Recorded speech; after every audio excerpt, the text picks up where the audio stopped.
community, but to every single Minnesotan, is unlike anything we've witnessed. We've been through challenges, we've been through natural disasters, we've been through COVID, but this is something that I don't think any state has ever experienced. And through that entire time, the dignity, the compassion, the love, the care, and the absolute determination to do what was right never wavered amongst Minnesotans, whether it was standing in minus 40 degrees temperatures or it was delivering food to a family that simply wanted to feed their children. Minnesotans never wavered. And for that, I will be forever grateful. I think it's probably safe to say the rest of the country will be forever grateful, because they showed what it means to stand up for what's right, to stand up for the true principles of this country, to stand with the Constitution, and to stand with human decency. And so I want to note that the announcement today by Mr. Homan, we are cautiously optimistic, as we've said, and that this surge of untrained, aggressive federal agents are going to leave Minnesota. And I guess they'll go wherever they're going to go. But the fact of the matter is, they left us with deep damage, generational trauma. They left us with economic ruin in some cases. They left us with many unanswered questions. Where are our children? Where and what is the process of the investigations into those that were responsible for the deaths of Renee and Alex? So while the federal government may move on to whatever next thing they want to do, the state of Minnesota and our administration is unwaveringly focused on the recovery of what they did. And there will be many steps in this process, many answers that we still need to get and will pursue. But as we started earlier this week, one of the first things we can do and what we're focusing on today is what can we start doing on the economic recovery, the damage that has been done to our economy, specifically to small business owners, and even more specifically to immigrant small business owners, which for every other administration and for most of our history is the epitome of the American dream. Come to this country with nothing and build something to be proud of, build something that creates jobs. Again, Governor Walz speaking this morning. Creates this incredible diversity and a food scene across this state that is second to none, to entrepreneurship, to the work that they've done. Meeting a few weeks ago down at the Hmong Market, and a gentleman who came here and got a food stall, and 3 of his children are now medical doctors that went through American universities to become medical doctors to help make this state the best for health care. Those are stories we should be celebrating, not dangerous police chases through peaceful neighborhoods, not little boys in little backpacks being hauled away, and not mourning of parents and family for American and Minnesota citizens being killed on the streets. So, Minnesota, on behalf of not just this state but the country, thank you. That same energy now needs to be directed towards recovery, to finding ways that people have done during these challenging months to go forward. So I want to say this damage is still being assessed, but we do know, and you're going to hear from some folks, you're going to hear from Henry, you'll hear from Commissioner Verlick about where we're at on the front end of this, and we're going to be proposing a reinstitution of our Small Business Emergency Fund. It's what we used very successfully during COVID in the recovery and the economic recovery that we saw in Minnesota that outpaced most of the rest of the country. We're going to be proposing a first-time $10 million one-time targeted loans, forgivable loans that we know, and I want to be very clear, is a very small piece of this, but what I am going to challenge as we get ready to start here in a few days, the legislative session, this legislative session needs to be about recovery of the damage that's been done to us. I am also asking our team, and I'm going to make appeals to our federal delegation, the federal government needs to pay for what they broke here. There are going to be accountability on the things that happen, but one of the things is the incredible and immense costs that were borne by the people of this state. The federal government needs to be responsible. You don't get to break things and then just leave without doing something about it. So we're going to be asking the federal delegation to be investing and doing the things necessary. We have been in contact with federal leadership as a negotiation is happening right now on DHS funding and all of the things that we have an expectation, whether it be the investigations, whether it be going forward, no masks, because this, I got to tell you, one of the things, and I'm in contact with a lot of my colleagues, both at the federal level with the Senate and the House, but especially governors, I don't want these folks showing up somewhere else and doing this. So the changes that need to be made, the investments that need to come back, they need to show, they being the federal government and they being this administration, they need to do more. But I'm not going to hold my breath that the federal government's going to do the right thing.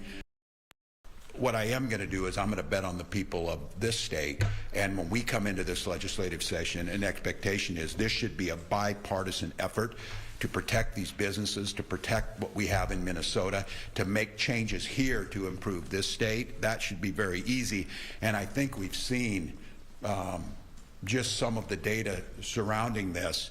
There's very few things in this state that are more unpopular than what just happened to us, and there's few things that are more popular than recovery and supporting small businesses. So Minnesota, I know you've been through a lot. I know that we're still in the deep part of winter, but it's going to be 40 today here. The sun's going to be shining. Probably a pretty good metaphor for spring is out there, summer over the horizon, but it's going to take a lot of work. So the expectation is of myself and our administration and the elected leaders, we get busy in this legislative session and start repairing the damage from this, start putting in safeguards that it doesn't happen again. And I think using the momentum that we have to celebrate, Minnesota's reputation has been pretty well solidified out there of caring, gritty people who back down to nothing and do the right thing for their neighbors. And I think now we continue that same attitude into this legislative session and into this recovery to help the folks standing behind me and thousands of others to get back what they do best, creating jobs, creating opportunities, creating a good life, being able to see their children go off to school and then celebrate by, watching a baseball game when things start up here this spring. We're not asking that much, but there's going to be work to do.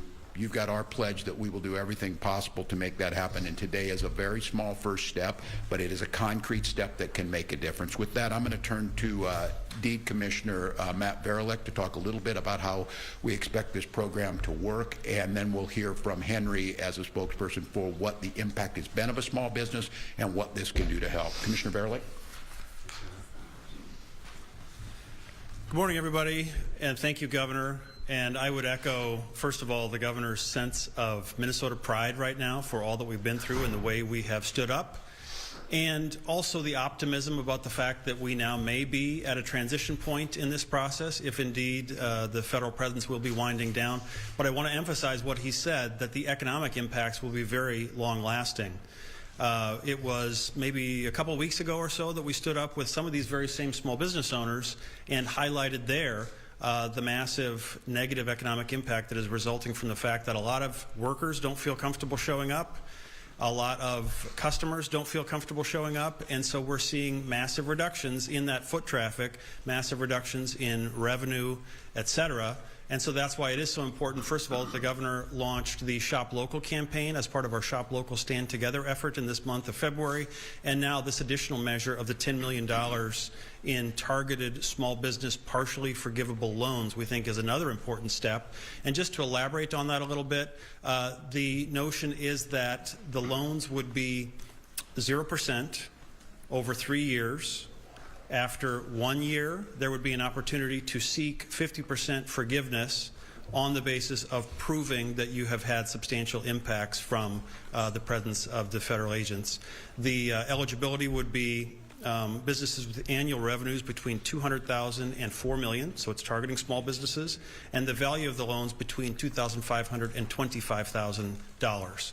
And so, again, to acknowledge the point that the governor made, we know that the economic harms are far in excess of that, but this helps, we believe, alongside the other things that we've been doing and that others have been doing.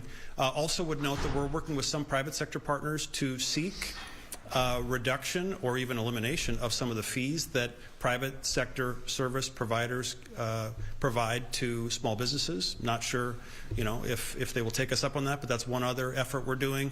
And we again applaud folks like the Minneapolis Foundation, Latino Economic Development Center, and others who have stood up private sector funds for small business relief, and in many cases those have been funded by some of our larger businesses in Minnesota, so an example of mutual support. All of those things we hope at least mitigate some of the harm that's been done here. And to give you an example of that harm, I mean, number one, last night I was out at a great place, Sabores Fresh Market in St. Paul, a grocery store that has a restaurant in the back. I had some great pupusas, but heard heartbreaking stories once again of what massive impact there has been. And likewise, we are going to hear that story from Henry, who runs a supermercado in St. Paul as well. So Henry, if you would please join us and share your story. Thank you. Okay.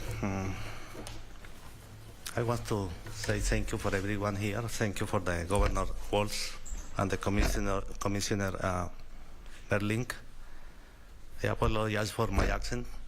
I want to speak in Spanish, but I had to speak English today. Spanish is my first language. I came from Colombia 23 years ago, looking for American dream. Many people, many immigrants from different countries came to America looking for the same thing. We are working hard, and now it's difficult times for many families, for us, for many businesses. But we're still working hard every day, no matter what happens. We believe in our governor, we believe in the law, we believe in America. We're working for the dream. I want to read something that I wrote last night. Okay, my name is Henry Garnica. I own a Centromex supermarket at the East St. Paul, along with the partnership distribution company that serve other small businesses in the Midwest. Centromex is a neighborhood corner store with open door to welcome all people. It is a space where everyone feels comfortable to be in. Since federal ICE activity increased late last year, everything changed. On December 11, my store was targeted.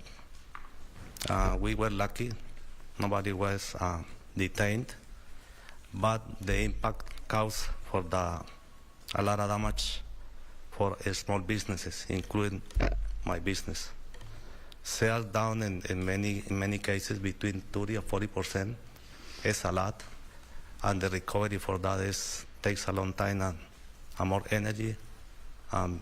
We had to do a big job together. My customers are afraid to go in shopping. You have to adjust the operation. We had to lock the door. It's not good because we are in America. We never expected that.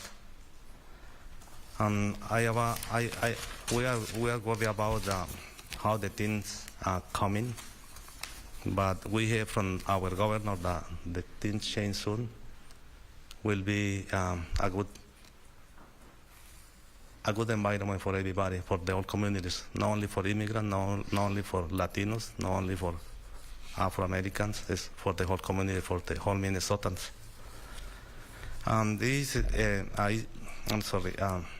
Through my distribution company, I see the impact across the other small businesses too.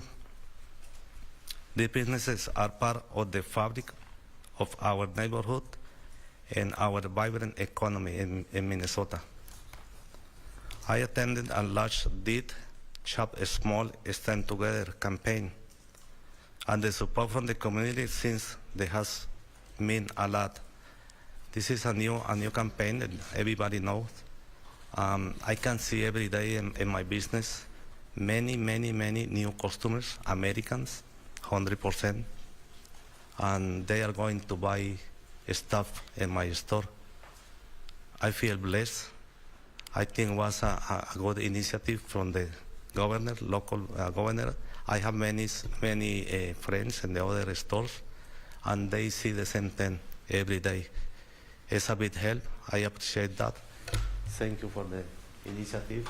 It's a good blessing.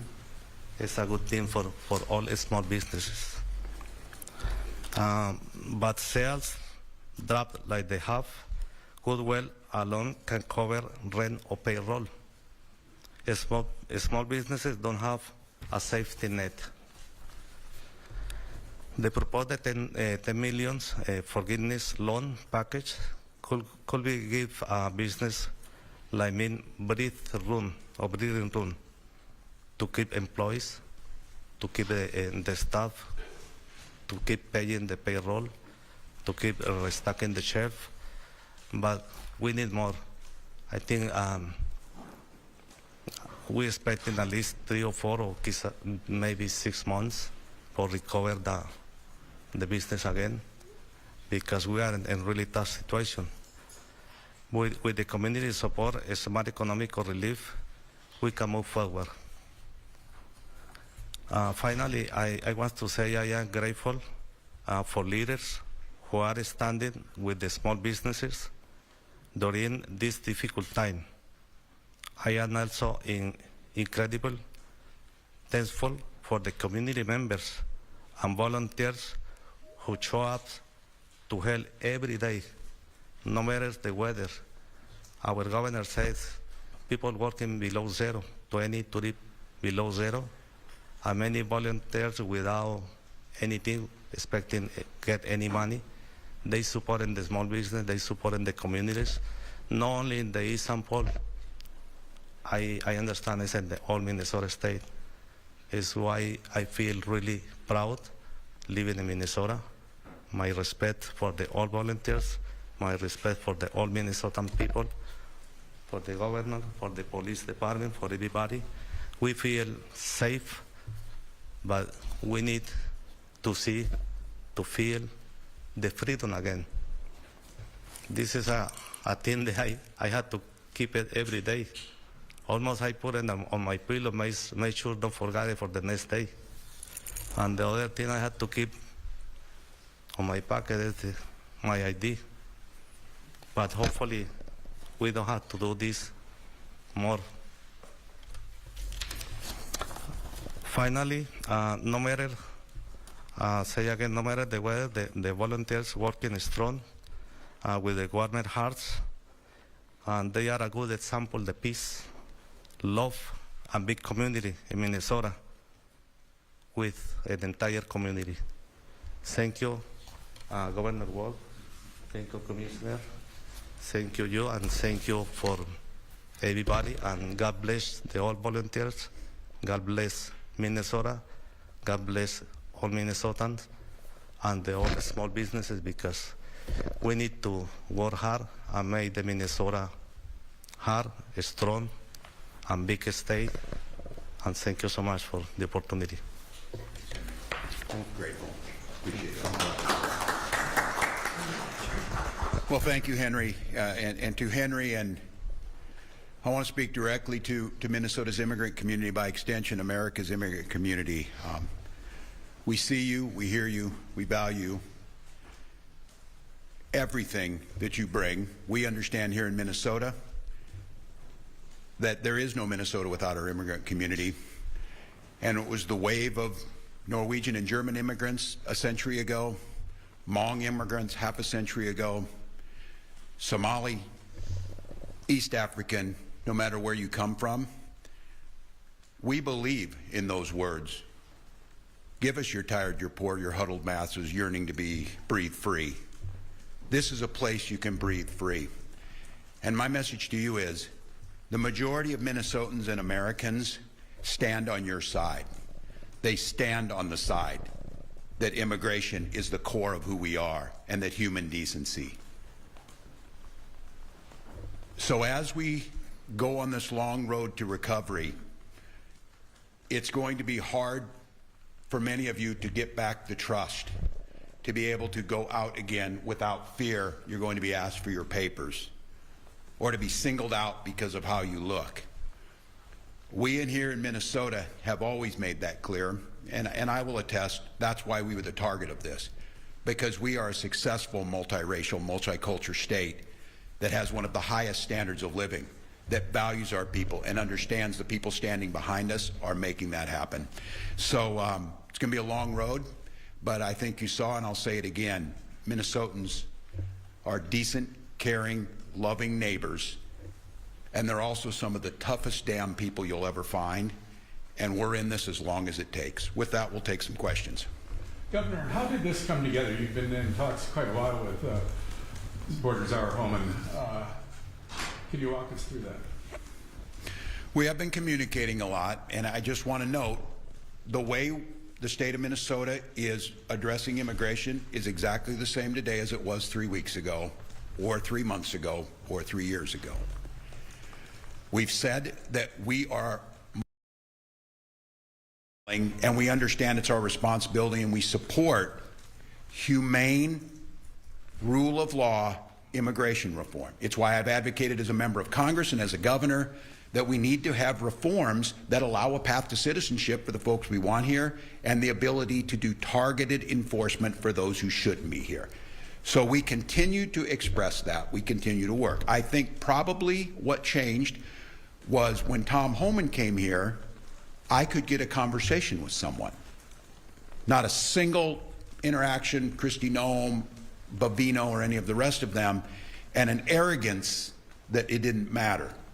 And I think, as I said again, it became very clear to the administration, especially after the murders of Renee and Alex and the horrific actions of these agents on the ground, that an issue the president saw himself as being strong, certainly politically, has eroded into a albatross around their neck. And so I think, in my take was, they knew they needed to get out of here, but in very Trumpian fashion, they needed to save face.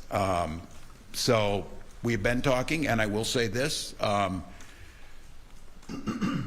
Homan said today that he and I disagree on a lot of things. That is probably an understatement.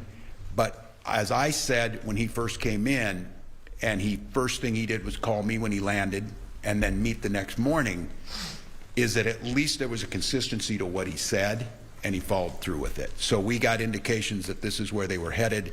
And again, I think probably we would be back to that pre-surge number in the very near future. Governor, Mr. Walz, does this announcement change the way you're thinking about DHS funding and whether they should receive funding going forward? No, and I just want to be, this is a really kind of tricky thing with this administration, because they change their mind, or if they think, the president thinks he's not getting the upper hand.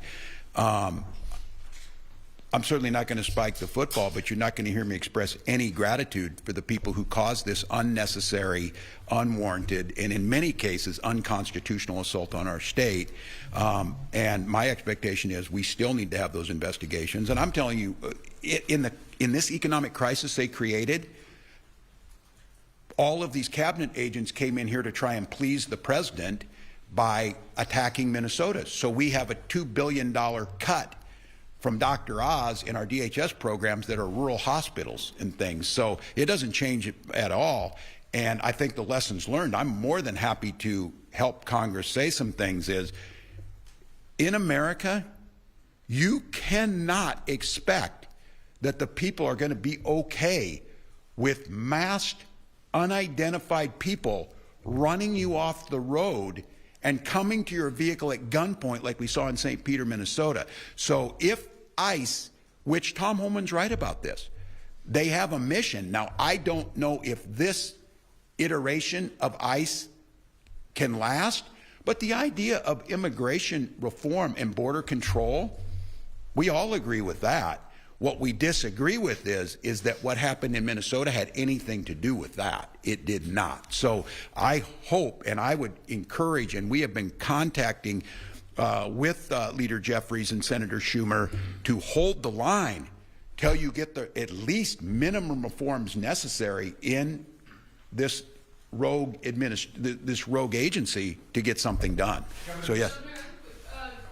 This still doesn't totally answer the question on everyone's mind, which is when are these ICE agents leaving? We obviously know that some of them will stay and sort of go back to business as usual, be pre-positioned around the state, but Mr. Homan said this week and early next week. I talked to Mr. Homan after his press conference, and he assured me that they are going, all the surge is going, and they're going immediately.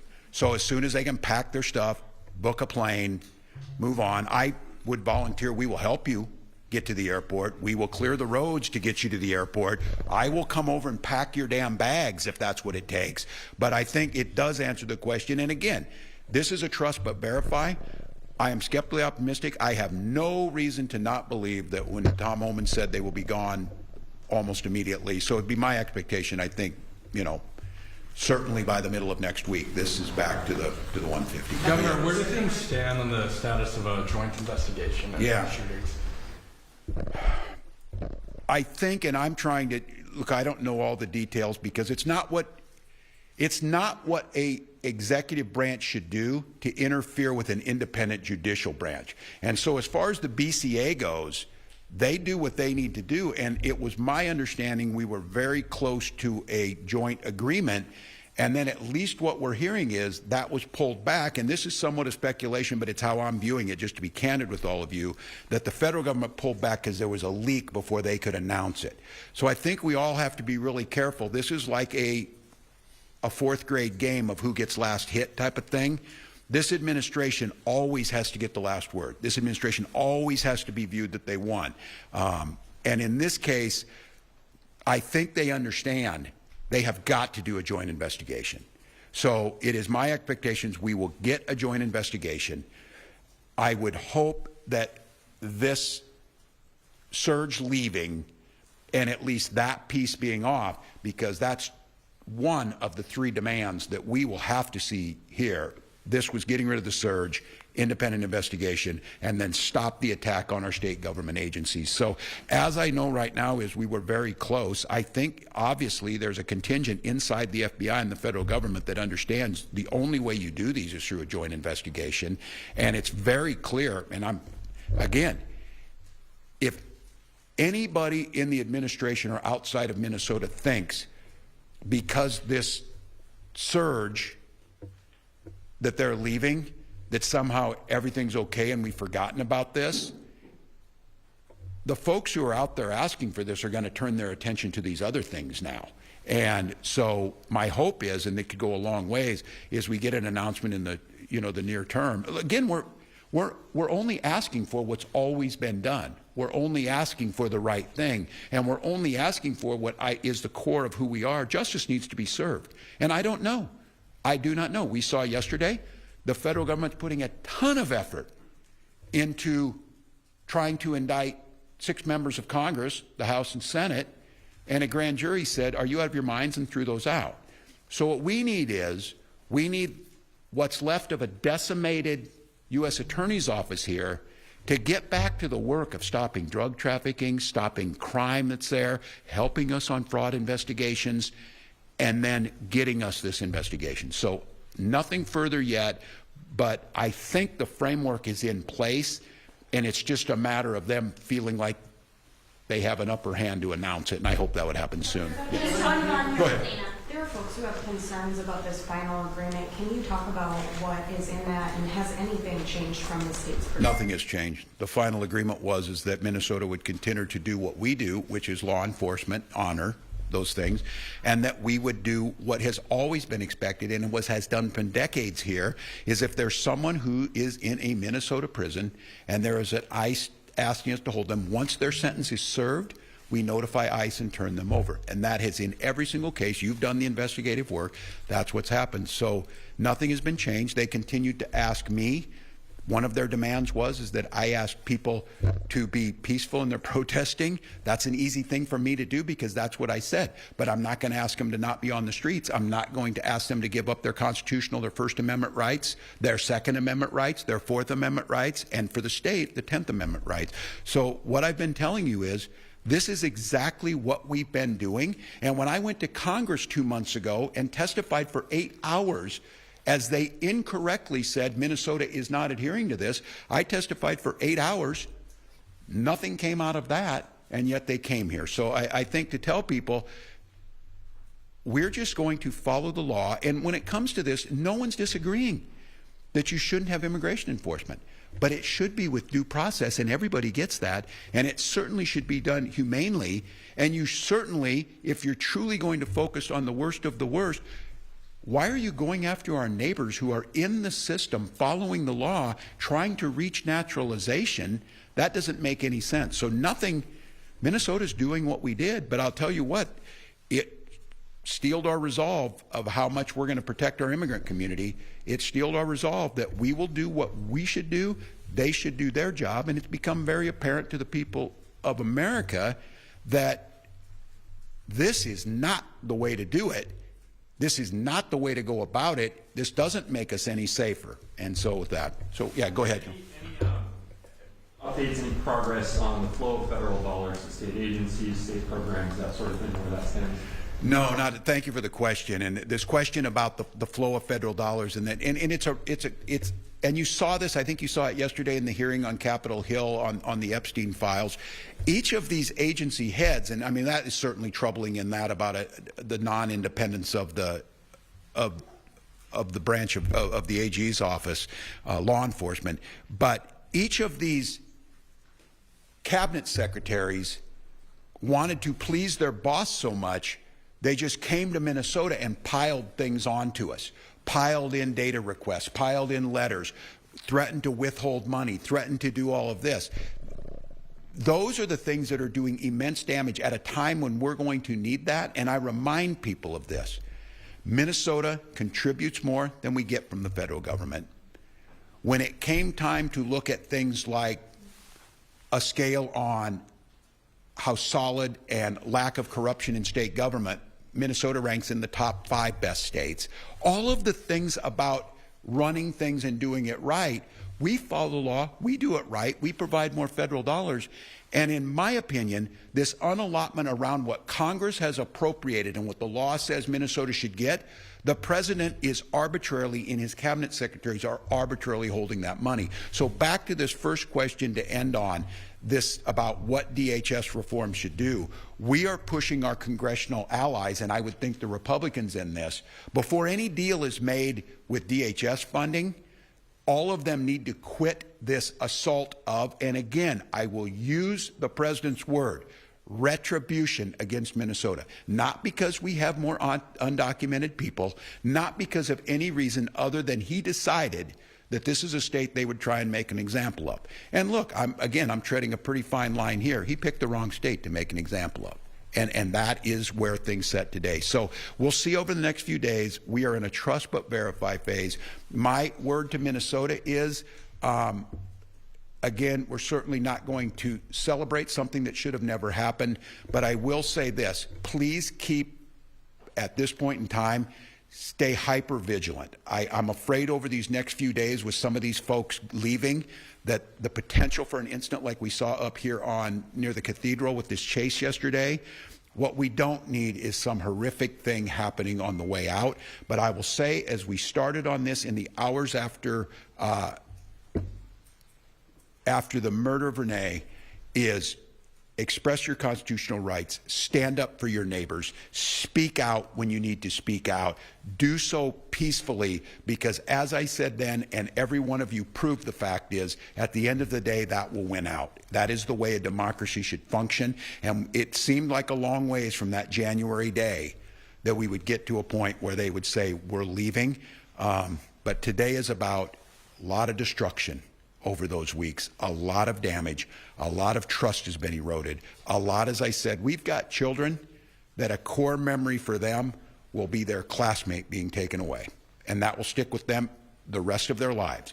And my hope is what sticks with them is human decency wins out, rule of law matters, that arc of the moral universe is bending towards justice, and we are under no illusions that it will magically happen itself. All of what we're talking about today was put onto Minnesota, and it was Minnesota citizens, I'll say it again, nameless, faceless folks who were endured whatever it took to make a difference. So our work is beginning here. We'll do the recovery, encouraging the legislative leaders to get ready for a recovery session. And my certainly on this is back these proposals and let's get this money to these businesses and get back to normal. Thanks, folks. You just heard Governor Tim Walz speaking after Border Czar Tom Homan this morning announced the end to Operation Metro Surge. The governor here talking about a federal or a state relief package for businesses, small businesses impacted by the federal Operation Metro Surge. That includes loans and help from the state. Now again, Border Czar Tom Homan this morning announced the end to Operation Metro Surge. Here is an extended look at what else he had to say. I'm Tom Homan, Border Czar President Trump. I'm going to read a statement real quick. Then after I read the statement, I'll take questions. I'm here with Sam Molson, Director of ICE and Enforcement Mover Operations for the St. Paul Field Office. Stephen Schrenk, Acting Special Agent in charge for ICE Homeland Security Investigations, and Chris Kuhn, Deputy Chief Patrol Agent for the United States Border Patrol. I'm very pleased to report that this surge operation and our work here with state and local officials to improve coordination and achieve mutual goals, as well as our efforts to address issues of concern here on the ground, have yielded the successful results we have came here for. The Twin Cities of Minnesota in general are and will continue to be much safer for the communities here because of what we have accomplished under President Trump's leadership.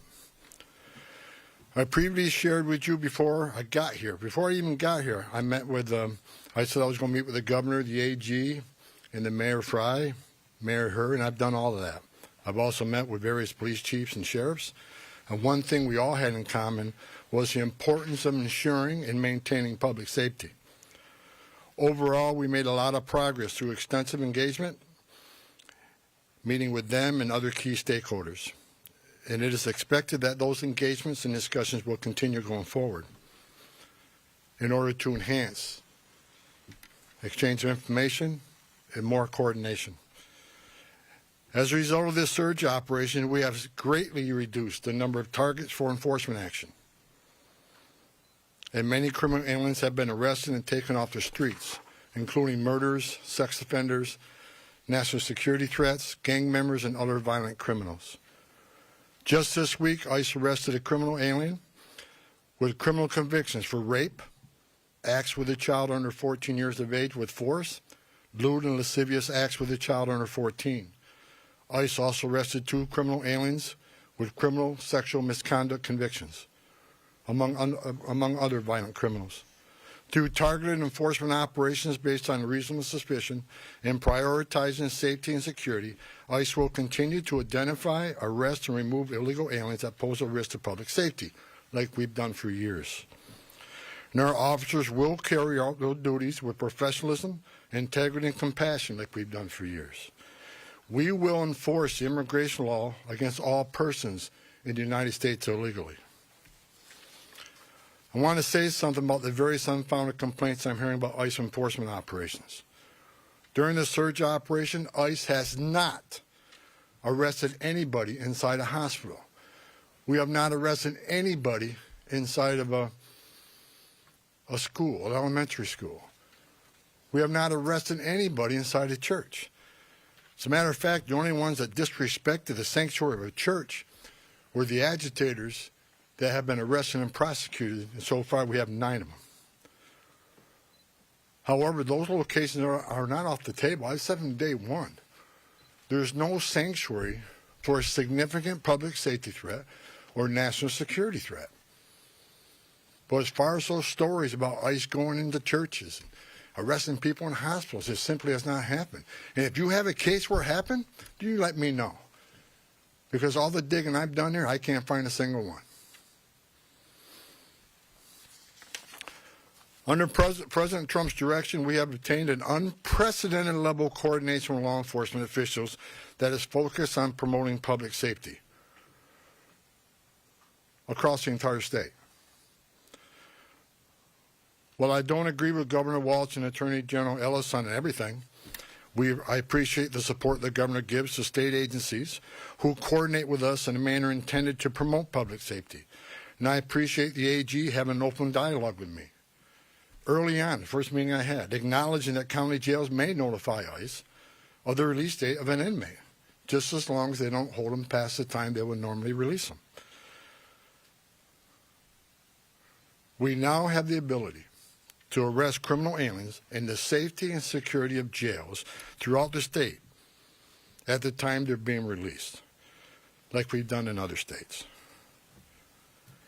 I've also directed the strategic placement of officers in certain areas throughout the states that can respond quickly to sheriffs that want to release somebody and notify us. We need to be nearby so they don't hold them unnecessarily. So we worked on a strategic plan to reassign officers in those key locations. Arresting a public safety threat in the safety and security of a jail is safer for the alien, it's safer for the officer, and safer for the community. I think we all can agree on that. It requires less resources for at-large operations. It just makes sense. I'll say it again, as I've said many times, we are not asking local law enforcement to act as immigration officers. I don't want them to be immigration officers. We're the immigration officers. We just want them to be cops. We're asking law enforcement to coordinate with other law enforcement to help keep public safety risk out of the communities. We have also strengthened our existing coordination with the state to target and take custody of criminal aliens more efficiently and effectively. As a result of our efforts here, Minnesota is now less of a sanctuary state for criminals. And we are proud of the public safety threats we have removed from the criminal aliens out of the state. As I said in my first press conference a couple weeks ago, President Trump didn't send me here because the operations were being run and conducted perfectly. I came here to identify issues and implement solutions to improve our mission execution. Since that time, in order to improve target enforcement operation, I and my team here, we made personnel changes. We integrated BP with the ICE teams. We established a single unified chain of command structure. We strengthened joint intelligence and targeting capabilities. We deployed body cameras. We increased the footprint of internal affairs. We commuted zero tolerance for misconduct. President Trump also deployed me here to work with state and local officials to de-escalate the intense, volatile reactions and conflicts that have unfolded on the streets here between federal law enforcement and unlawful agitators. While working to course correct and improve how enforcement operations are being run and executed here, and even before I was sent up here, I've been saying over and over that forcibly assaulting, resisting, opposing, impeding, intimidating, or interfering with a federal law enforcement officer is a crime in violation of USC 111. It's not okay and will not be tolerated. Zero tolerance if you cross that line and put hands on a ICE officer. Not only is such activity unlawful, it is dangerous, and sadly we have seen tragic consequences, as well as adverse impacts on businesses and the communities here in the city. While the Trump administration supports everyone's First Amendment right to freedom of speech and assembly and to petition, it has to be done lawfully and peacefully. Because we will not tolerate unlawful actions committed by agitators who are just causing havoc. This is not the way to express your disagreement or try to reform federal laws. Go talk to your members of Congress if you want the laws changed in this country. Nor is doxing federal law enforcement personnel and their families, it's just not right. Enough is enough with this misguided, reckless, and shameful behavior. We don't want to see any more bloodshed. I don't want to see any more bloodshed. I pray every night for the safety of our law enforcement personnel and the safety of those in the community, whether you're here legally or illegally. I don't want to see anybody harmed. If you break the law, we're going to arrest you. We have already arrested more than 200 people for violations of USC 111. The U.S. Attorney's Office has already accepted many for prosecutions, and some are still pending.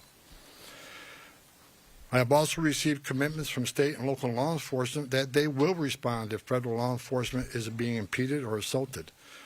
They will shut down unlawful agitator activity, including arresting agitators involved and seeing them follow through. And we're seeing them follow through on those commitments. We've seen this past weekend that the state and local law enforcement have taken actions when it comes to public safety. And bless them for doing that. Since I have been here, I've repeatedly emphasized that the unlawful and violent agitator activity is unacceptable and must wind down as a condition for further drawdown of law enforcement personnel. I cannot remove law enforcement personnel while violence poses serious risk to our officers. I will not leave my officers in that position. It is worth knowing that in all my meetings and discussions since I got here, I've not heard one federal, state, local law enforcement, or judicial official, nor any member of the business or faith communities that I met with, say that ICE is an illegitimate agency that doesn't have a real mission. Quite the opposite. All I've heard is the acknowledgement that federal immigration laws passed by Congress do exist, and ICE has a legitimate responsibility to enforce those laws. ICE is a legitimate federal law enforcement agency. We're not out scouring the streets to disappear people or deny people their civil rights or due process. In addition to taking public safety threats off the street, ICE here in this state have located 3,364 missing unaccompanied alien children, children that the last administration lost and weren't even looking for. That's because of the leadership of President Trump these children were located. As part of the de-escalation efforts, I have called on state and local officials these past few weeks to tone down the rhetoric and denounce unlawful activities being conducted by the agitators. We don't have to agree on everything, and we definitely do not. But we all agree that the lawlessness and chaos and disruption that is occurring on the street needs to end. I want to thank Governor Walz for his messages focusing on peace and his support for the Minnesota State Troopers to respond to unlawful situations that put federal officers and the public at risk. I also want to thank Mayor Fry for taking a public stance against agitators setting up barricades that block streets and endanger public safety, and for directing the police to take those roadblocks down. Additionally, I want to thank Police Chief O'Hara, Sheriff Witt, and various other local law enforcement for their responsiveness and efforts to maintain law and order in the streets. We've seen a big change here in the last couple of weeks, and it's all good changes. I'm also pleased to report that we're seeing a notable decrease on unlawful agitator activity here in Minneapolis and overall throughout the state. This is great news for Minnesota communities that have been adversely impacted by the lawlessness and chaos on the street. We have what we call here QRFs, Quick Response Force, security teams, that get called out when ICE officers are out doing operations. They get into trouble if agitators get out of control. If there's a danger and public safety is at risk, these QRFs respond to help these officers get off the X and get out of that situation.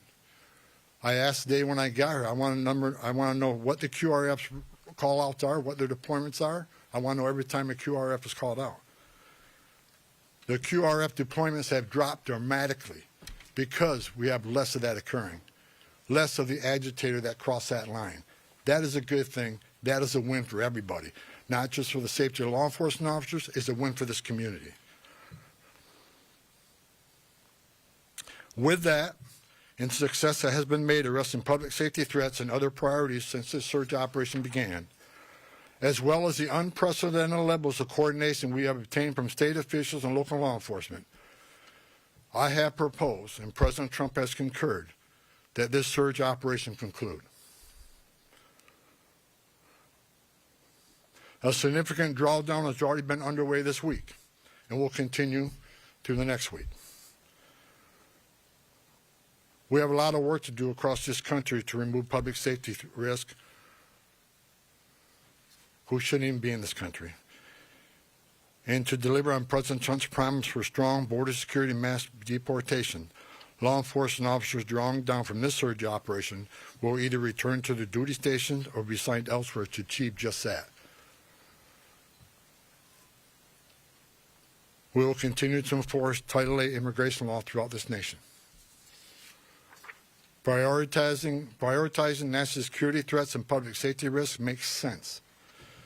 But I'll continue to say over and over again, if you are here in the country legally, you're not exempt from our immigration laws. If we encounter you, we'll take appropriate enforcement action. For those that say we are backing down from immigration enforcement or the promise of mass deportations, you are simply wrong. Look at the data. Record number of arrests and deportations under President Trump's first year. And we'll continue that effort. Prioritizing public safety threats and national security threats doesn't mean we'll forget about everybody else. We will take action on everybody else. That's just a stone cold fact.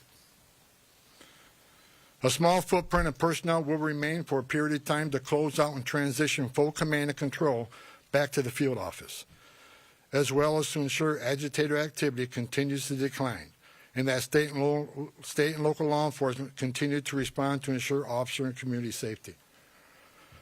Additionally, federal government personnel assigned to conduct criminal investigation into the agitators, as well as the personnel assigned here for the fraud investigations, will remain in place until their work is done. I will also remain on the ground for a little longer to oversee the drawdown of this operation and ensure its success.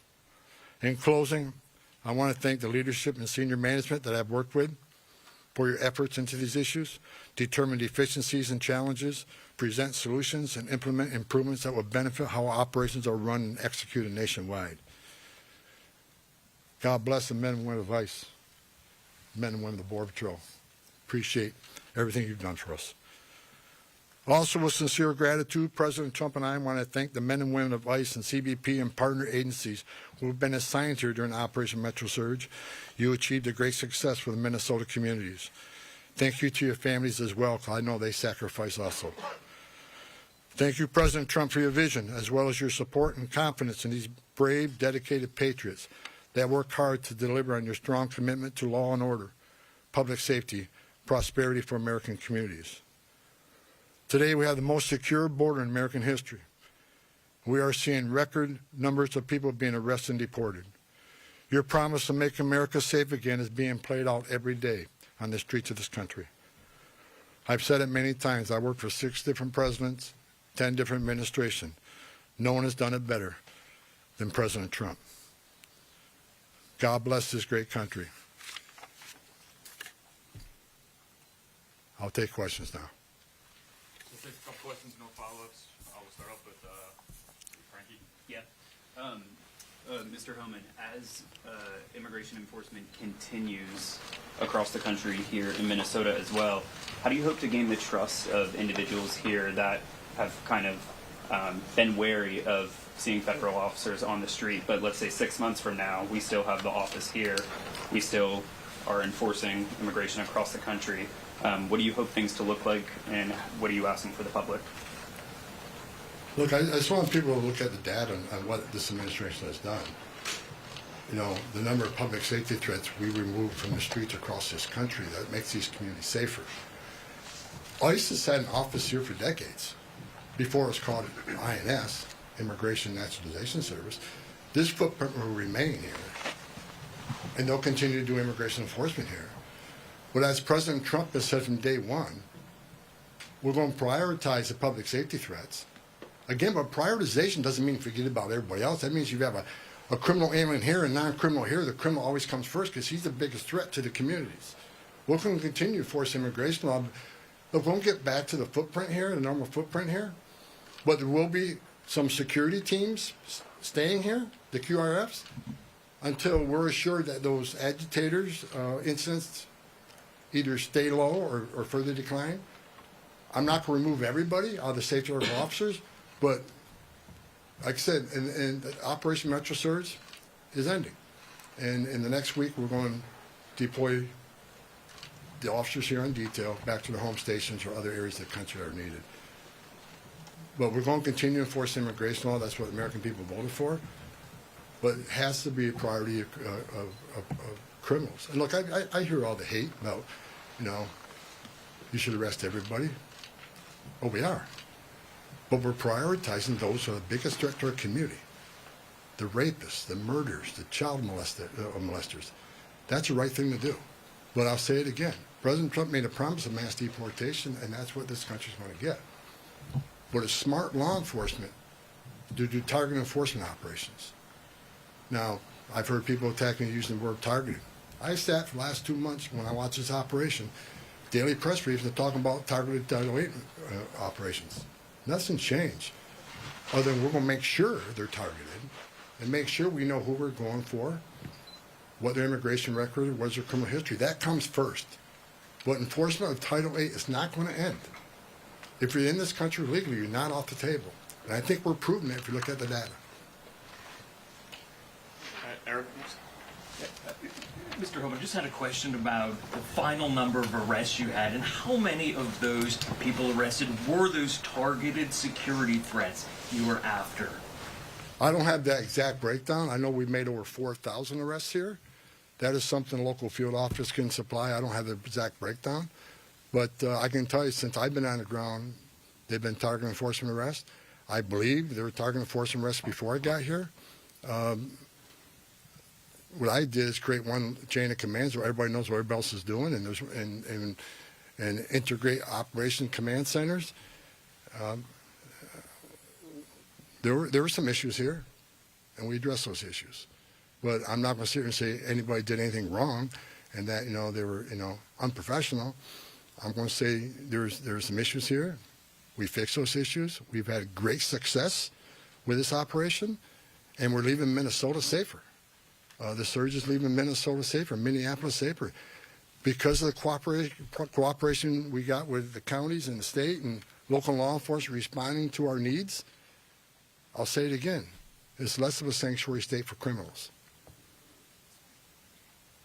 Yeah, sorry to go a little off topic here, but can you confirm that CPD actually hit a party balloon instead of a drone with a laser during the incident in El Paso? And why wasn't that action coordinated with the FAA? I have no information on that. It's out of my league. So we're going to keep the questions to Minnesota topic. Go ahead. Mr. Homan, can you specify how many county sheriffs, local jails have agreed to work with you and honor ICE detainers? I have not met one county jail that says no to us. They want to work with us. Okay, we have time for one more. Go ahead.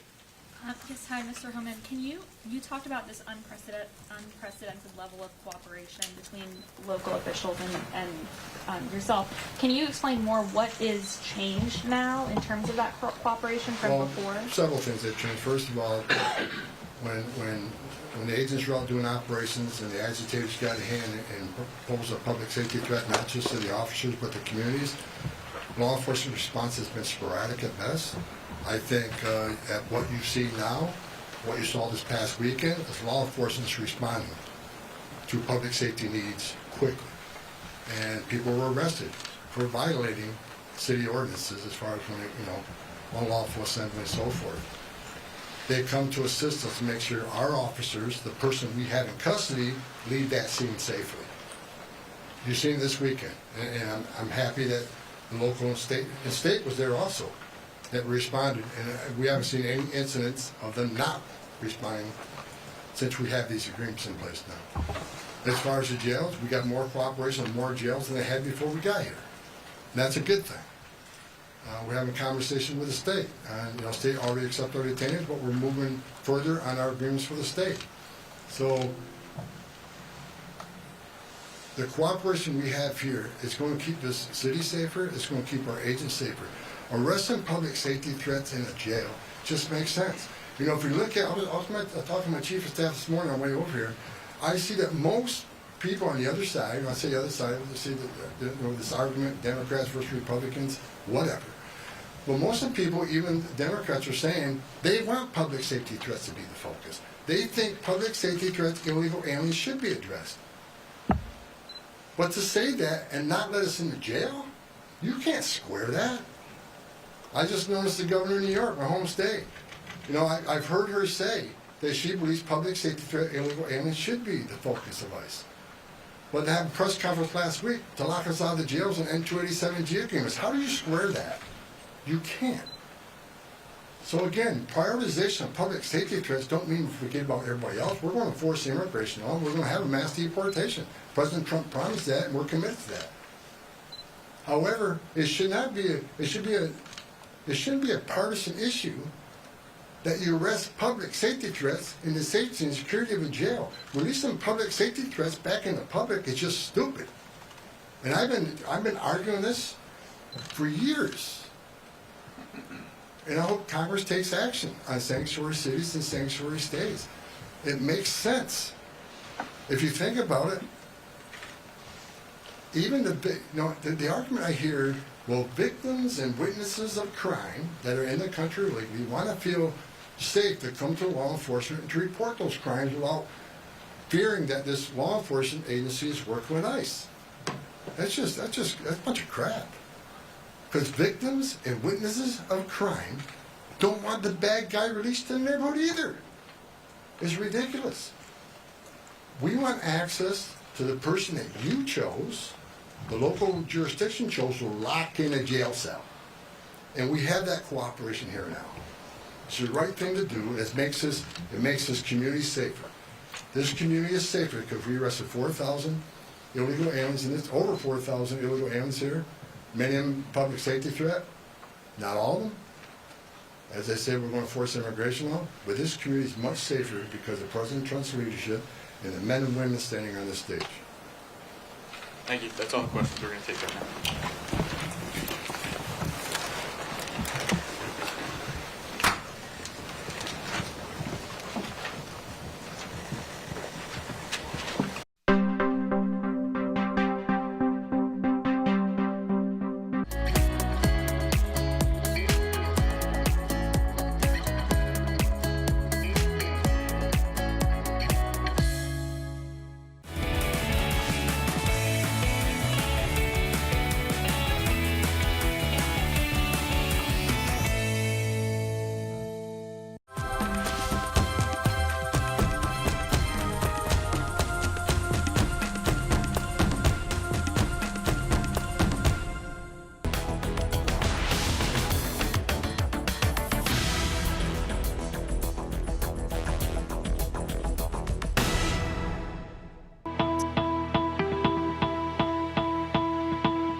Valentine's Day may look effortless, but when the flowers arrive at the doorstep, but behind every beautiful arrangement is a passionate team working around the clock. We recently talked with Susie Bachman-West with Bachman's to get a behind-the-scenes look as their team prepares thousands of arrangements to help Minnesotans show just how much they care. Hey Susie, great to see you. I know this is a busy time of year. It's go time at Bachman's for Valentine's Day. Yeah, happy Valentine's Week. We are getting ready for the big holiday on Saturday. And you can see from the team around me, we have all our wonderful designers making rose arrangements to go out for delivery or to our stores or the Lunds and Byerly's grocery stores. So, Susie, these are not like extra actors that are in a play. Like, they are really doing work, and they are going all the time. Yeah, so these are our team members that work here all the time and helping execute the holiday. So each one of these arrangements is crafted individually with love and care. They're all handmade by our team members. Walk us through some of the items that you have on the table that you guys have over at Bachman's. I see some tulips, which are, of course, are always beautiful. Yeah, so we have a huge selection of things to choose from. The tulips are very timely and a nice breath of spring this time of year. Or you can go very traditional. Red roses are the most common thing for Valentine's Day. But there's a breadth of other things, watch and grows, or just beautiful, fresh arrangements like this love boat. Whatever sentiment you want to say, whomever you want to give a gift to, we've got you. Susie, what is the deadline? So if you're ready, if you want to order an arrangement, when should you get that order in by, and especially if you want it delivered? So the earlier the better. You can still place your orders for delivery, and we'll keep going up until the holiday. But the selection does narrow as we get closer. So if you want the biggest selection, order early. Now, if you miss the deadline, you can come into our store or any of the Lunds and Byerly's grocery stores as well. We have an excellent selection. And that's exactly what I was going to say. I know you can go into the store, but it's not just the flowers and everything. I also see some gifts, some teddy bears down here. So any of those last-minute gifts, this would be a great place to stop by. Yeah, great last-minute gifts. Just a great popcorn night with some popcorn, games, or crafts. And the other thing is, if you're really short on time, both Friday and Saturday, we are going to have a Cupid quick lane. So you can just drive up, one of our associates will come out, and you can choose from a menu of items, and we will bring it out to your car. So if you're short on time, you got kids in car seats in the back seat and just hard to get in, just come through the drive-thru, and we will help you be a Valentine hero. No excuses. You have no excuses anymore. They're literally bringing it to your car. Susie, how many roses do you all go through at Valentine's Day? So we have multiple truckloads, about 5 truckloads of flowers coming up from Miami and South America. There are truckloads coming from the West Coast. We have about 40,000 roses, 85,000 stems, and just thousands of other stems of assorted flowers. So there's a wonderful selection, whatever your heart desires. We were joking with Karen last week because Karen's being called to duty. Yeah. She's going to be one of the designers. I suspect, Susie, they're going to have you start putting some of those flowers together soon. Yeah, so everyone in the company gets reassigned. Karen will be delivering flowers and arranging flowers.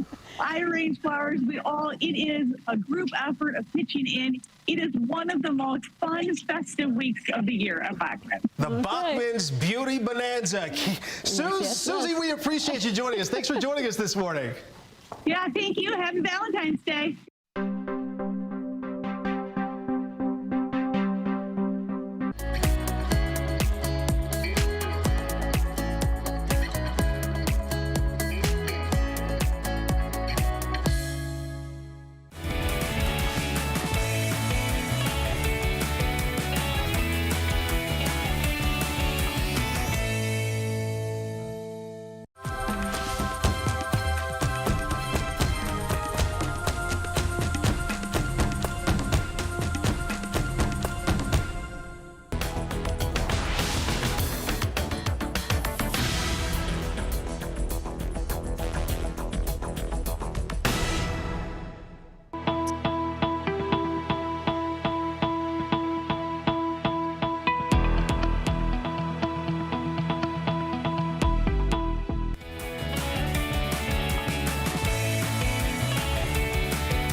Thanks for joining us for Mid-Morning. We're also streaming on CBS News Minnesota. I'm A.J. Hilton. And I'm Heather Brown. We are following breaking news this morning. The ICE surge in Minnesota appears to be coming to a close. The Trump administration border czar Tom Homan just announcing that after discussing the situation with President Trump, that they've concluded the surge operation in Minnesota will conclude. Homan addressing reporters this morning. This was at the Whipple Federal Building. He said that a significant drawdown of ICE agents is already underway this week and will continue into next week. He cited cooperation with state and local leaders, including jails, for the drawdown, along with what he called the end of unlawful and violent agitator activity. Now, Homan said that they've arrested more than 4,000 people since the start of Operation Metro Surge.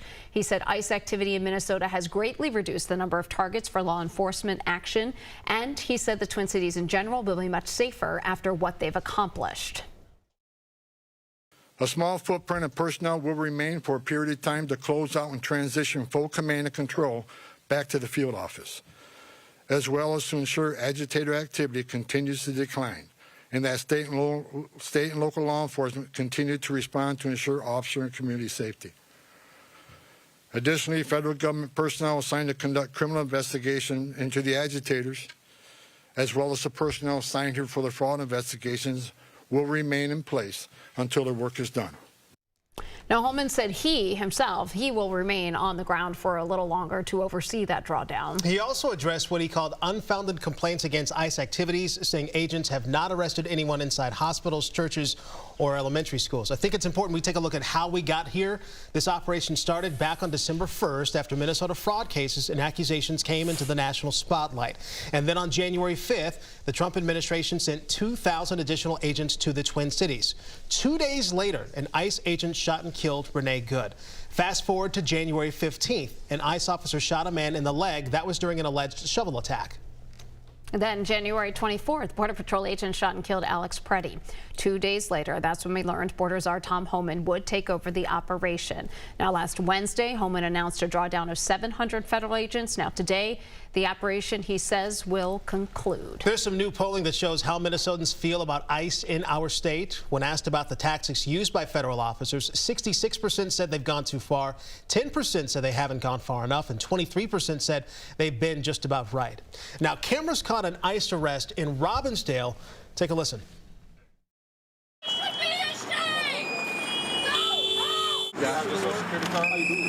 ready for that? My pocket.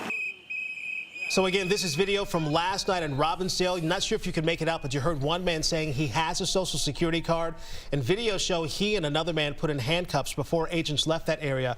We have reached out to DHS for more information. We're working to get more details on this chaotic crash here. This was in St. Paul. Authorities tell us that an ICE chase ended with several crashes along a very busy street. Witness telling us that he saw an unmarked car with police lights on chasing a red Prius. This was on Western Avenue. He says the Prius then hit a gray sedan on Selby, spun out of control, hit a minivan, and then got stuck on a snowbank. I was absolutely blown away that both of those drivers were able to step out of their vehicle.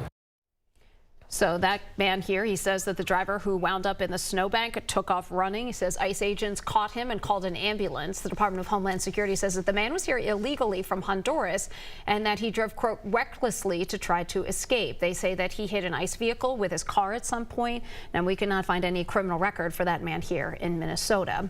St. Paul's Mayor Cully Herb blamed ICE for the crash and called the agency's actions reckless. In a statement, she said the incident at Selby and Western underscores the fact that ICE is still present, causing chaos, putting residents at risk in St. Paul. Tuesday, Minnesota lawmakers will be back at the state capitol. This is for the start of the 2026 legislative session. We know things will look different in the wake of lawmaker shootings last summer. There are now new weapons screenings at the Capitol entrances. The legislature will honor their colleague, former House Speaker Melissa Hortman, on the first day of session. When it comes to power in the legislature, Democrats have control in the Senate and governor's office, but the House is tied. That means Democrats will be stunted without any bipartisan support. Now, the current two-year budget, that is already enacted. However, worry over federal funding cuts could lead to more tough decisions, as the state is already dealing with a looming budget deficit in the future. Happy Thursday to everyone. I'm meteorologist Joseph Dames, standing next to a forecast that looks something like a day in March, maybe like mid-March or so. 43 degrees for the forecast high. Okay, so that's pretty good for us. We're going to keep sunny skies in the forecast, maybe a couple clouds in the afternoon and later tonight. If we have enough cloud cover tonight, it will keep us even warmer. I have temperatures dropping down to about 30 degrees or so. 50s to the southwest this afternoon, upper 30s up north, and we'll go with some 20s there along the North Shore, though a very pleasant day up there as well, with temperatures, as I mentioned, cooling down to probably the lower 30s to upper 20s by the time we wake up tomorrow morning. You see 21 for Bemidji, 23 for Alexandria, with just a couple clouds around. And then we're back to the 40s tomorrow and 50s down south. And you know what? It's even possible with a couple 60s showing up to the southwest there with some very mild air moving through. Have a nice day, and you can get some updates at CBS News Minnesota.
Parenting can be very rewarding, can also be very tough. That's an understatement. There's a new parenting report by the diaper brand Rascals.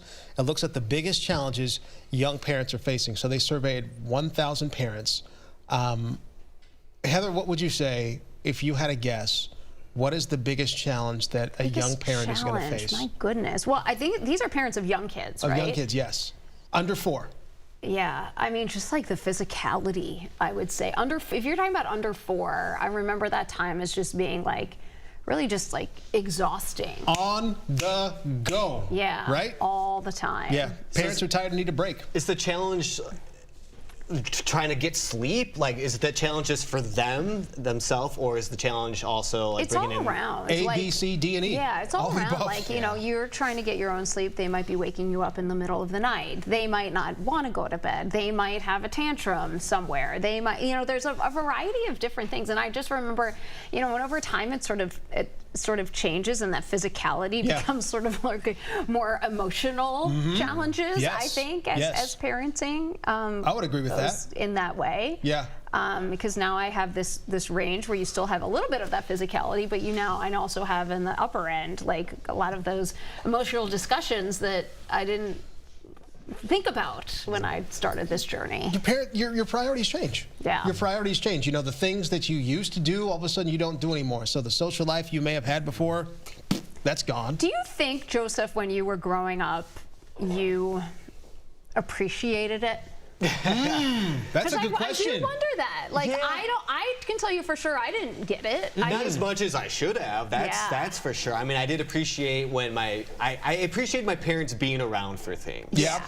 Because when they weren't around, I really missed it. So I did appreciate that, but I am certain I didn't give them enough credit for the things that they did. You know, the thing I don't think we gave our parents enough credit for, just how expensive things are. Yeah. Like, you know, like remember you used to go to the store, Mom, Dad, can I get this? Can I get this? Can I get this? And the answer was always no. Now as a parent, I understand why that reason is always no. It's expensive. Yeah.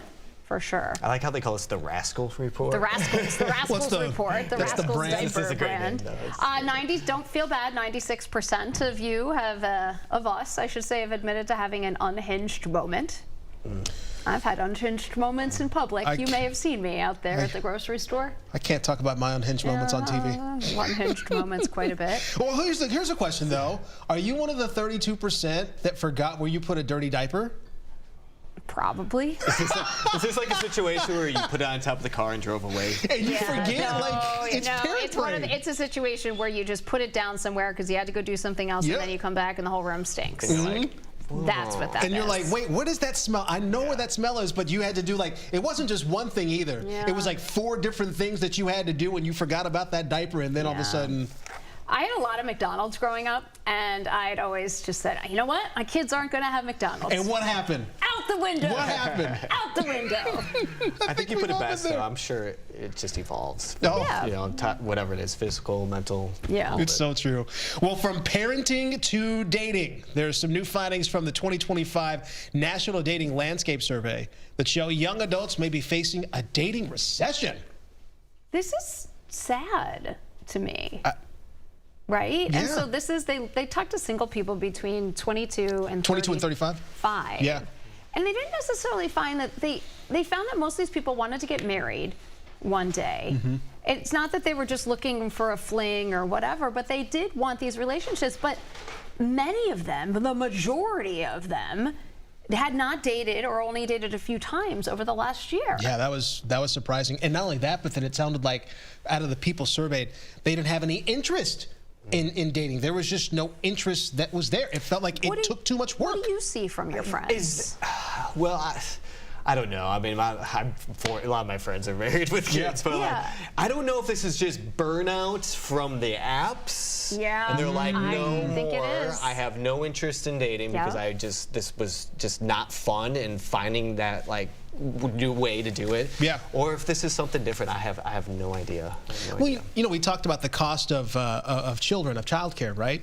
The cost of dating too. I mean, that's expensive. You know, if you go on a nice date a couple of times, I mean, all those things that adds up. And if you're being disappointed at the same time with those dates, I wouldn't necessarily want to go out on a date either. Yeah, I think there's a couple of things. I think you hit it right there, Joseph, though. I do think partly, I mean, this is just from talking to friends, right? I haven't been out on a date without, that's not my husband. All the single ladies, that ain't me. Many years.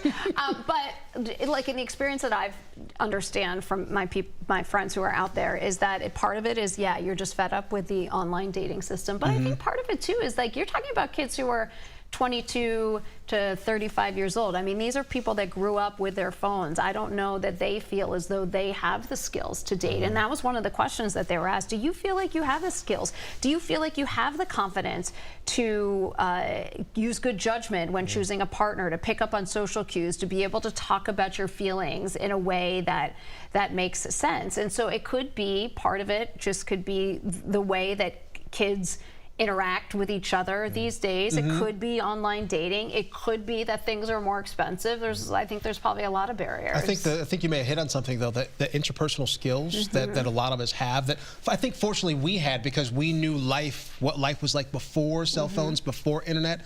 We knew what life was like, so you had to have some of those in-person conversations, but now you don't. So I get that. Like picking up on social cues, that could be a thing. Things got a little weird. I remember my parents having to drive me and my girlfriend to the movies. Imagine that situation. You're sitting in a van with your parents and always weird, always weird. Well, you know, before those situations, you were forced to learn.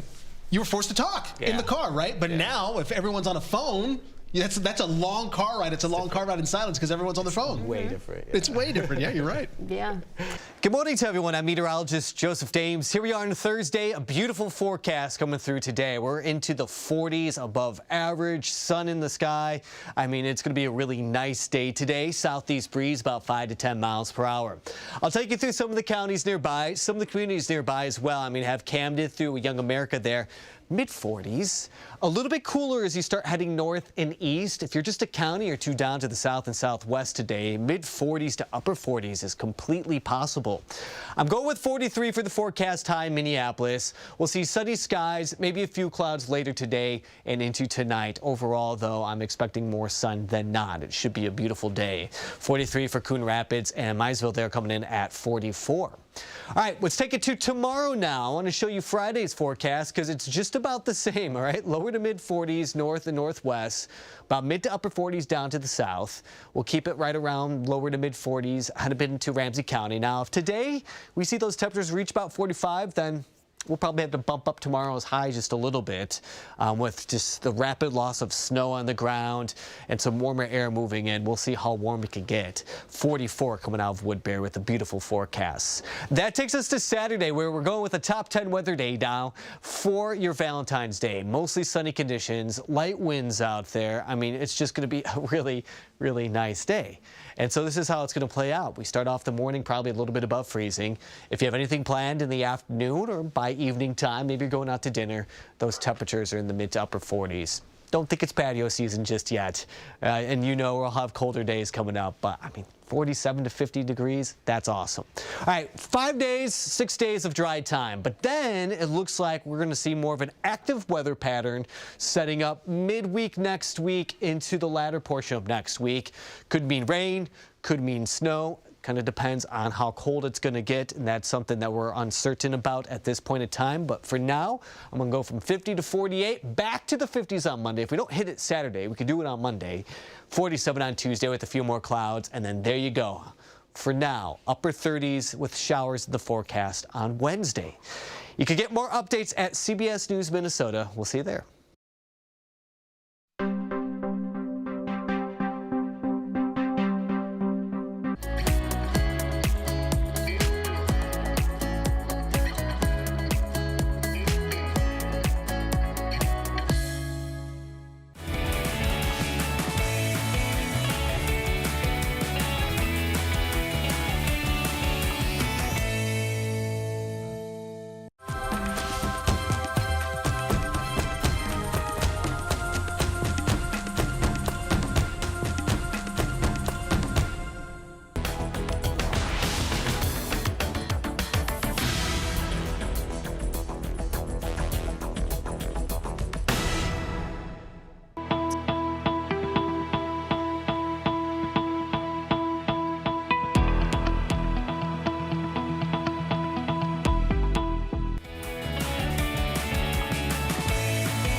Valentine's Day may look effortless, but when the flowers arrive at the doorstep, but behind every beautiful arrangement is a passionate team working around the clock. We recently talked with Susie Bachman-West with Bachman's to get a behind-the-scenes look as their team prepares thousands of arrangements to help Minnesotans show just how much they care.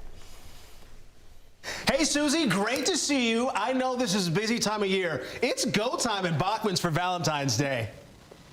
Yeah, happy Valentine's Week. We are getting ready for the big holiday on Saturday. And you can see from the team around me, we have all our wonderful designers making rose arrangements to go out for delivery or to our stores or the Lunds and Byerly's grocery stores. So, Susie, these are not like extra actors that are in a play. Like, they are really doing work, and they are going all the time. Yeah, so these are our team members that work here all the time and helping execute the holiday. So each one of these arrangements is crafted individually with love and care. They're all handmade by our team members. Walk us through some of the items that you have on the table that you guys have for Bachman's. I see some tulips, which are, of course, are always beautiful. Yeah, so we have a huge selection of things to choose from. The tulips are very kindly and a nice breath of spring this time of year. Or you can go very traditional. Red roses are the most common thing for Valentine's Day. But there's a breadth of other things, watch and grows, or just beautiful, fresh arrangements like this love boat. Whatever sentiment you want to say, whomever you want to give a gift to, we've got you. Mm-hmm. Susie, what is the deadline? So if you're ready, if you want to order an arrangement, when should you get that order in by, and especially if you want it delivered? So the earlier the better. You can still place your orders for delivery, and we'll keep going up until the holiday. Mm-hmm. But the selection does narrow as we get closer. Right. So if you want the biggest selection, order early. Now, if you miss the deadline, you can come into our store or any of the Lunds and Byerly's grocery stores as well. We have an excellent selection. And that's exactly what I was going to say. I know you can go into the store, but it's not just the flowers and everything. I also see some gifts, some teddy bears down here. So any of those last-minute gifts, this would be a great place to stop by. Yeah, great last-minute gifts. Just a great popcorn night with some popcorn, games, or crafts. And the other thing is, if you're really short on time, both Friday and Saturday, we are going to have a Cupid quick lane. So you can just drive up, one of our associates will come out, and you can choose from a menu of items, and we will bring it out to your car. So if you're short on time, you got kids in car seats in the back seat and just hard to get in, just come through the drive-thru, and we will help you be a Valentine hero. No excuses. You have no excuses anymore. They're literally bringing it to your car. Susie, how many roses do you all go through at Valentine's Day? So we have multiple truckloads, about 5 truckloads of flowers coming up from Miami and South America. There are truckloads coming from the West Coast. We have about 40,000 roses, 85,000 stems, and just thousands of other stems of assorted flowers. So there's a wonderful selection, whatever your heart desires. We were joking with Karen last week because Karen's being called to duty. Yeah. She's going to be one of the designers. I suspect, Susie, they're going to have you start putting some of those flowers together soon. Yeah, so everyone in the company gets reassigned. Karen will be delivering flowers and arranging flowers. I arrange flowers. It is a group effort of pitching in. It is one of the most fun, festive weeks of the year at Bachman's. The Bachman's Beauty Bonanza. Susie, we appreciate you joining us. Thanks for joining us this morning. Yeah, thank you. Happy Valentine's Day. Good afternoon. I'm Maria Lizignoli. This is WCCO's 4 Things to Know podcast. Catch up on the day's top stories with Minnesota's most watched news source. Whether you're on the go or only have a few minutes to spare, we're here for you. Afternoons just got better. Join us. Don't miss 4 Things to Know. Follow and listen wherever you get your podcasts.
Happy Thursday to everyone. I'm meteorologist Joseph Dames, standing next to a forecast that looks something like a day in March, you know, maybe like mid-March or so. 43 degrees for the forecast high. Okay, so that's pretty good for us. We're going to keep sunny skies in the forecast, maybe a couple clouds in the afternoon. And later tonight, if we have enough cloud cover tonight, it will keep us even warmer. I have temperatures dropping down to about 30 degrees or so. 50s to the southwest this afternoon, upper 30s up north, and we'll go with some 20s there along the North Shore, though a very pleasant day up there as well, with temperatures, as I mentioned, cooling down to probably the lower 30s to upper 20s by the time we wake up tomorrow morning. You see 21 for Bemidji, 23 for Alexandria, with just a couple clouds around. And then we're back to the 40s tomorrow and 50s down south. And you know what? It's even possible with a couple 60s showing up to the southwest there with some very mild air moving through.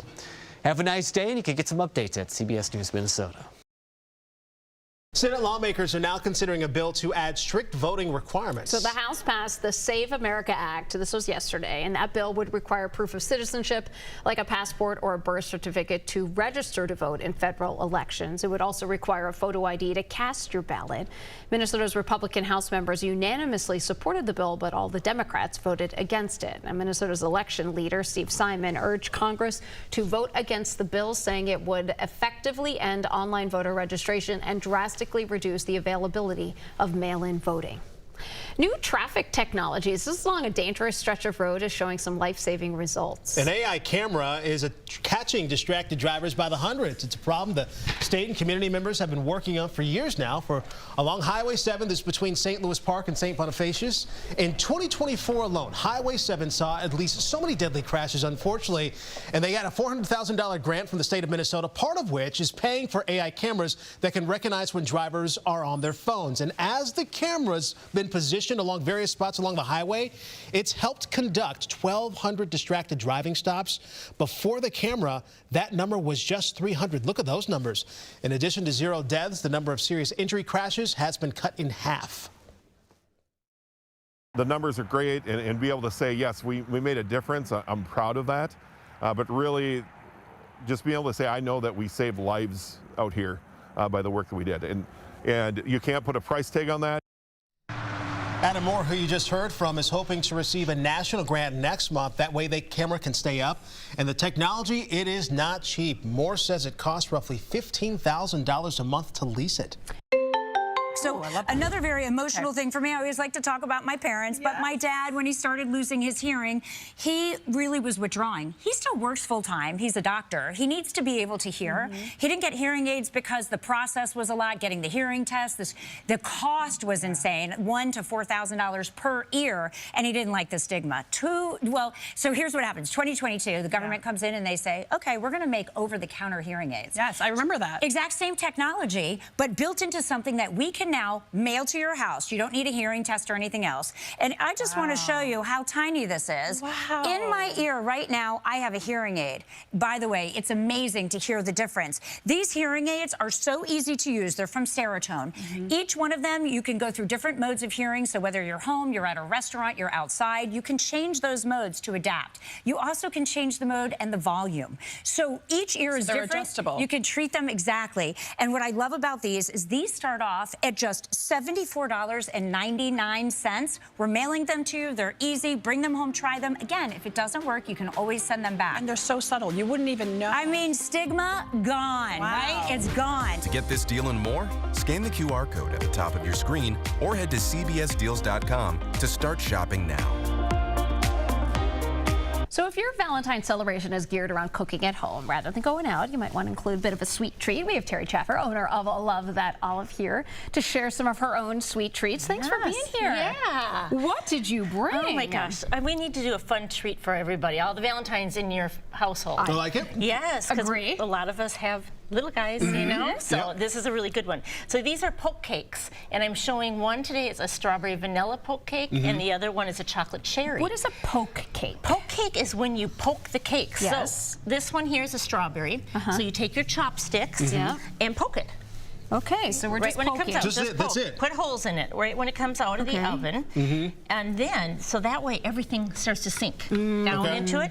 And then we're just going to put a little bit of the sweet condensed milk on That's here. the good stuff. Yes, it's got to go across the whole top. While I'm doing this, you guys want to stir up the whipping cream. I have added into the whipping cream some strawberry balsamic, which really just changes that. Which you can, of course, get it. Love your olive. Yes, and the cake I actually made with vanilla olive oil. So the cake called for a half a cup of oil, and I just used a quarter cup because you cut it in half. Okay. Oh, okay. You only need half the amount when you're using your olive oil. So Terry, are you doing this when the cake is warm still? When it's, yes, Okay. not right, but a few minutes. Like let it rest for 10 minutes, and then do that, and you could it around. And the condensed milk will soak in. It will soak right in. Okay. And then on top of that, we're just going to put strawberry vanilla jam. Oh my goodness. On top, okay? So we're going to put this all the way across the top. Now, is this something you can get your store too as well? You can, and it's really good. This is one of our top-selling jams. Is it? And you're going to, if you want, you can taste it. You have some. Now, this is the strawberry cake you're talking about here. Okay. Yes,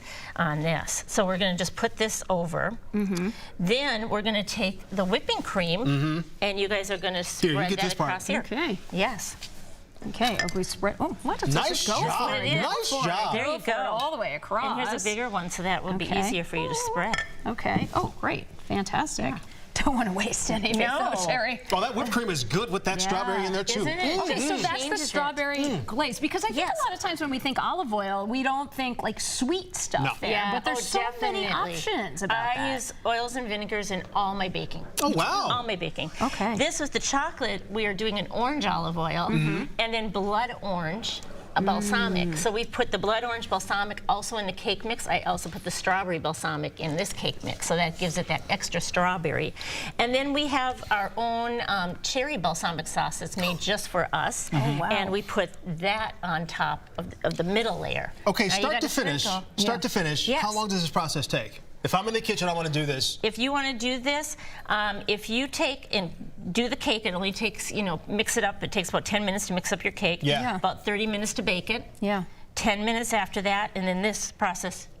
Oh my God. Terry, if someone wants this recipe, where can they find it? You can find it on my website. We have it there. You can call my store and we can send it to you also. And I've got both of these on there. A reminder, Maple Grove. Yes. Love that olive. And the sprinkles are really fun for kids. Yeah, you they can, are. like this one I did as a heart shape. So the kids can take and put strawberries around there. And they can do different things to just make it look really cool. And they love sprinkles. So get kids involved in the process. You can get all kinds of colors and just have fun with that. Go see Terry up in Maple Grove at her location. Great to see you as always, Terry. Yes, thank you and so happy much. Valentine's Day. Happy Valentine's Day to you. Yeah. Thank you.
Good morning to everyone. I'm meteorologist Joseph Dames. Here we are on Thursday, a beautiful forecast coming through today. We're into the 40s, above average, sun in the sky. I mean, it's going to be a really nice day today. Southeast breeze about 5 to 10 miles per hour. I'll take you through some of the counties nearby, some of the communities nearby as well. I mean, have Camden through Young America there. Mid-40s, a little bit cooler as you start heading north and east. If you're just a county or two down to the south and southwest today, mid-40s to upper 40s is completely possible. I'm going with 43 for the forecast high in Minneapolis. We'll see sunny skies, maybe a few clouds later today and into tonight. Overall, though, I'm expecting more sun than not. It should be a beautiful day. 43 for Coon Rapids and Maysville there coming in at 44. All right, let's take it to tomorrow now. I want to show you Friday's forecast because it's just about the same, all right? Lower to mid 40s north and northwest, about mid to upper 40s down to the south. We'll keep it right around lower to mid 40s, head a bit into Ramsey County. Now, if today we see those temperatures reach about 45, then we'll probably have to bump up tomorrow's high just a little bit with just the rapid loss of snow on the ground and some warmer air moving in. We'll see how warm it can get. 44 coming out of Woodbury with the beautiful forecasts. That takes us to Saturday, where we're going with a top 10 weather day now for your Valentine's Day. Mostly sunny conditions, light winds out there. I mean, it's just going to be a really, really nice day. And so this is how it's going to play out. We start off the morning probably a little bit above freezing. If you have anything planned in the afternoon or by evening time, maybe you're going out to dinner, those temperatures are in the mid to upper 40s. Don't think it's patio season just yet. And you know we'll have colder days coming up, but I mean, 47 to 50 degrees, that's awesome. All right, 5 days, 6 days of dry time, but then it looks like we're going to see more of an active weather pattern setting up midweek next week into the latter portion of next week. Could mean rain, could mean snow. Kind of depends on how cold it's going to get, and that's something that we're uncertain about at this point in time. But for now, I'm going to go from 50 to 48, back to the 50s on Monday. If we don't hit it Saturday, we could do it on Monday. 47 on Tuesday with a few more clouds, and then there you go. For now, upper 30s with showers in the forecast on Wednesday. You can get more updates at CBS News Minnesota. We'll see you there.